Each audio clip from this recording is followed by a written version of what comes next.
你怎么来了？看你会不会偷偷溜走。我为什么要偷偷溜走啊？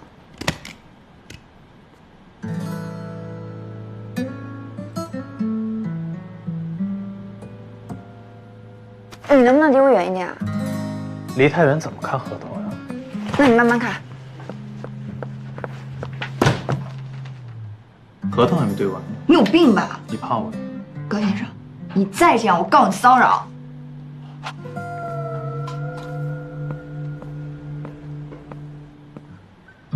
这么看，长得还挺好看的。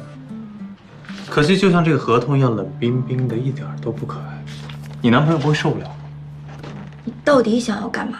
我想更了解你。你脑子不是真的有问题吧？我脑子肯定要比你清醒。高先生，请你离我远一点。还有，我们之间是业务关系，你无权干涉我的私生活。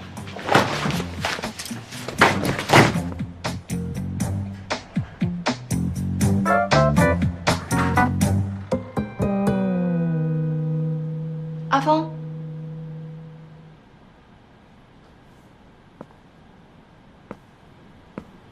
高先生，你不是去洗手间吗？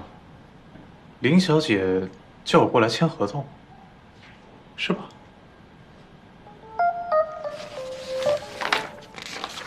这个合同呢，虽然冷冰冰的，但是我喜欢。好了，没什么问题了，我先走了，有消息立刻通知我。哎，我真搞不懂你是怎么想的。以你的条件，随随便便应聘个副总裁的职位完全没有问题。你干嘛非要在一棵树上吊死啊？跟你有关系吗？这跟我的计划完全不一样。我的人生干嘛要你来计划呀？不对，有问题。为什么是摩天？你到底想要干嘛？林小姐，你是不是对我有兴趣？你有病啊！不然的话，你为什么这么关心我呢？我是作为你……那如果这样的话，你马上把你男朋友甩了，好不好？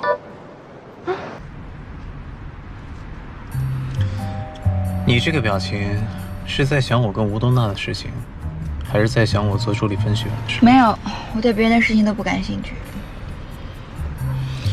你不是说你搞不懂我吗？那又怎么样？林小姐，了解一个人最好的方法，就是爱上他。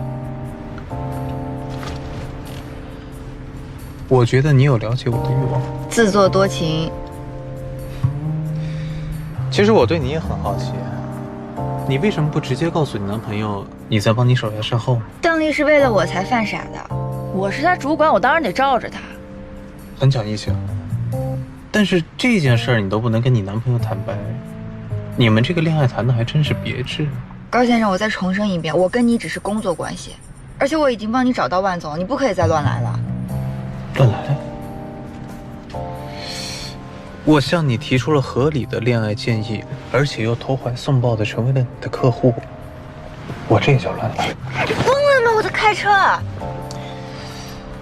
最后一个问题啊，为什么你卡住了一只鞋，你还要留下另外一只去？那双鞋是新的，我留下一双，也许捡到它的人可以穿。OK。